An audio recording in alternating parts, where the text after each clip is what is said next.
What you doing in my waters? So, my 2010 F-750 bucket truck, I've had it for like, what, year and a half, I think. Anyway, we were working the storm in Augusta, Georgia, and Spartanburg, South Carolina area. All that being said, we were up there for about a month. We were headed home. I got up early, get ahead of the traffic in Atlanta, and plus that truck doesn't go hardly above 65, so 60 to 65 is a good range on that truck. So I figured I'd get ahead of the rest of the crew, which James was gonna take one truck, Cody's gonna take the other truck, and basically catch up to me. Well, I made it about 5 minutes. 5 minutes! From my buddy's house where we were staying, and truck started having like electrical issues. So the gas pedal on that truck is electric. It goes through like a circuit board or whatever. And as I was driving, like the lights started flickering and the truck kind of started jolting because it seemed like, I don't know, something was either shorted out. I'm not an electrician, I don't know how any of that stuff works, but something wasn't acting right, so I went to pull over. As I went to pull over, I slowed the truck down a little bit. And keep in mind, there's debris everywhere from the hurricane. I found a spot on the shoulder, and I was like, oh, that's a good spot, the truck will fit. I went to pull over. Well, the road curves to the left. And from where I was driving, road curves to the left, and there's a shoulder on the right. Well, like, I'll just stop there. That's easy. I basically go straight, don't really have to turn a whole lot, whatever.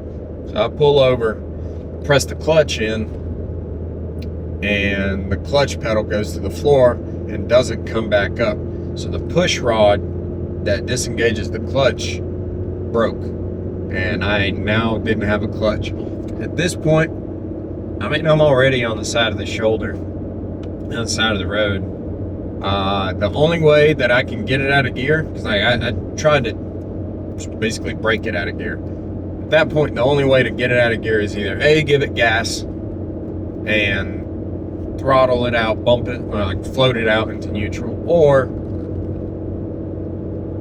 go for a ride. I'm still gonna send it. And I slowed it down to about 10 miles an hour, so it wasn't like I was going super fast, but I got over on the side of the road, and it was very slowly. Like, I can see the truck starting to go over, and it went slowly.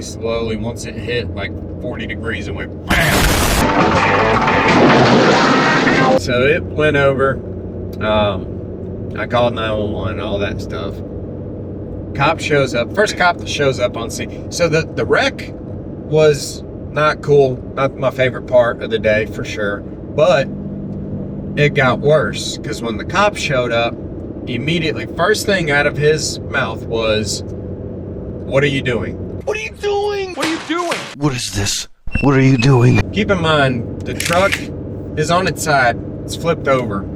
It'd probably be on its roof if it wasn't for the boom kind of tripoding up, stopping it from rolling any further. It was about an 8-foot ditch, so it dropped off a good bit.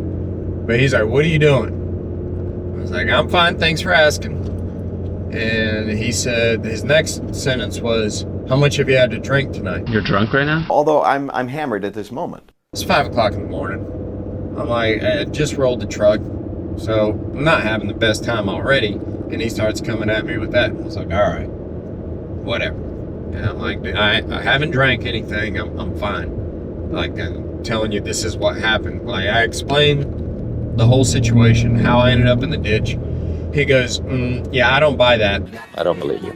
I think you're either asleep or not paying attention, and you didn't see the curve in the road, and you just plowed right through the curb and all this. But he was adamant that I was drunk.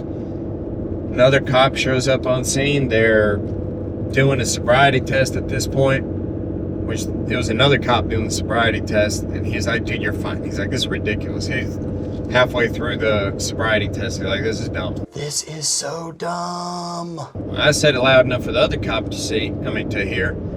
Because I was like, yeah, I know I'm not drunk. Tell him that. So, oh, and here's a fun little side note. The original cop that showed up wanted to give me a ticket for failure to maintain lane. And I told him, I said, so what you're telling me is you're going to give me a ticket because my truck broke down. He goes, yeah, man, I just got to do my job. Which, I'm an auxiliary officer in the town where I live. So I know the process. I know how things go. I know from experience, dude. And he kept actually asking me the same questions over and over, trying to trip me up. I finally told him, I said, dude, I know what you're trying to do. I'm a auxiliary officer, like a reserve officer where I live. I've done what you're doing. I know what you're trying to do. I'm telling you I'm not drunk. We already did the field sobriety test. But he was still adamant on the fact that I was drunk. So I had to deal with that asshole. And but tow truck showed up. They ended up towing the truck, all that. I'm still waiting on. I just spoke with the insurance company. Actually, I'm still waiting on them to give me an appraisal on the truck, see if it's totaled and what they're going to pay me for it, if it is totaled and all that. But in the meantime, I couldn't wait for that truck to be fixed or totaled. I went ahead. Work's got to go on, so I went ahead and bought another truck, and that thing is going to be neat. It's in the shop right now. Gulf Coast Graphics in Mobile, Alabama is doing. They're doing a wrap on it, and it is. I don't want to give anything away. There's going to be another part of that truck, another video for that truck coming out. It's going to be nice. I think it's going to be nice. Well, I mean, there's cooler trucks out there, I'm sure, but I gotta say, I kind of took inspiration, came from like Heavy D, and like how he gets kind of belligerent with his designs. Yeah, that's kind of what I'm going for. I think it'll be cool, and if no one else doesn't matter because I think it's cool. So that's a little up to speed of what's been happening in Freedom Lake. We chased this storm, which we weren't originally planning on doing. Went to Augusta to help a buddy of mine that lives there. Ended up staying for pretty much, 5 weeks we were gone? Yep. Between Augusta, Georgia and Spartanburg, which is like 45 minutes south of Asheville.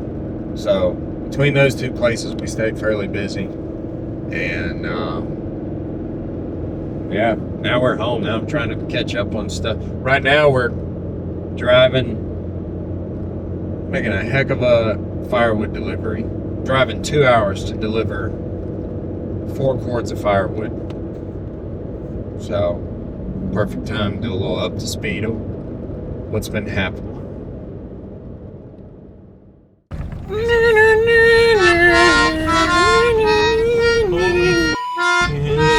It's a hunting camp. Oh my God.